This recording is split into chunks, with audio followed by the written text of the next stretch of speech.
Nobody wants to talk about downsizing or layoffs, but if changes in funding are impacting your organization this year, whether it's the loss of federal grant dollars, a large corporate sponsor that didn't renew, or the result of a year of weaker fundraising, and your marketing team is losing staff, it's crucial to be strategic in focusing efforts on the most impactful and essential activities as you plan to move forward. Here's a step-by-step approach to help prioritize and decide where you should focus your marketing efforts when you have a lot of wish list items, but fewer staff to carry them out.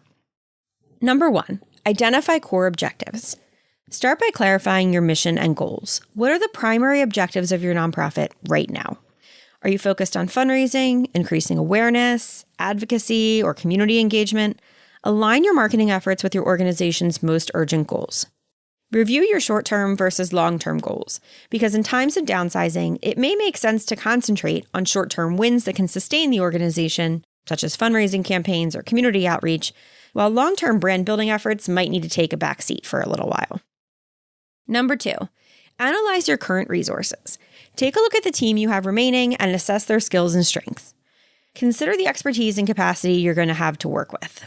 Is this team better equipped for social media management, content creation, data analysis, or community outreach? Focus on leveraging your team's strongest skills and consider how technology and tools might help. Do you have marketing automation tools, content calendars, or CRM systems that can help streamline some tasks?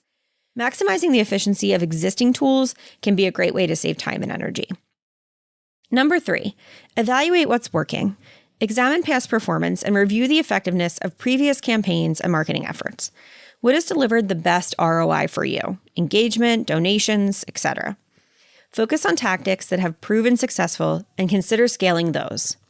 Do the same to identify high-performing channels. Are there particular social media platforms, email marketing, or search engine strategies that consistently bring in more attention or funds? Double down on what's working best.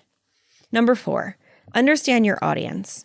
Segment your audience. Please, please, please segment your audience. Not all constituents need the same kind of communication.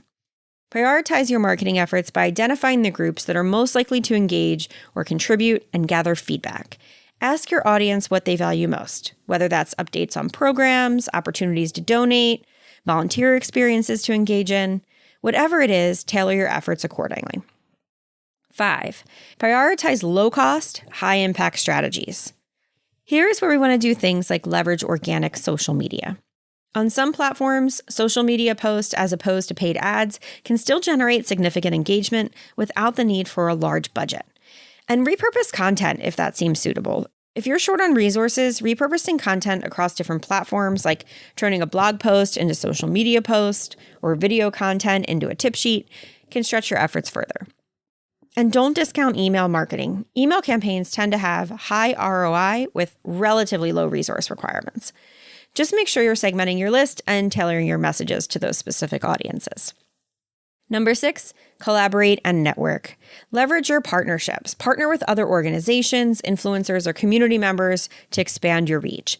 These partnerships can help amplify your message with little extra effort on your part. You might even consider engaging volunteers with marketing expertise to assist with tasks like writing blog posts, assisting with graphic design, or moderating groups on social media. Number 7, communicate internally. Remember that change is tough for everyone when organizations see reduced budgets or reductions in force. So set clear expectations. Be transparent with your team about the downsizing and the need to prioritize your efforts.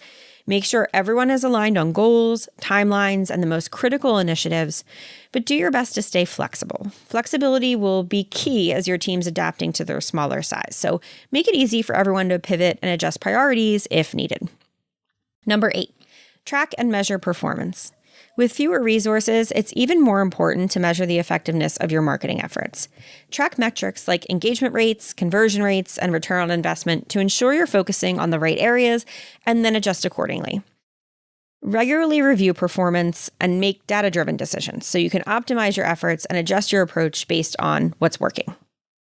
Number 9, be realistic about capacity. Finally, keep it real by setting achievable goals. Understand that with fewer team members, your capacity will be limited. Set realistic expectations and avoid overloading your team. Prioritize quality over quantity and outsource where you can. If there are essential areas where you lack expertise, like graphic design or paid media placements, consider outsourcing these tasks if your budget allows, rather than trying to handle them in-house.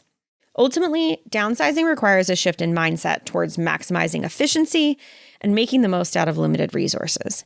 By narrowing your focus to high-impact, low-resource strategies that align with your core mission, you'll be able to continue to drive success even with a smaller team.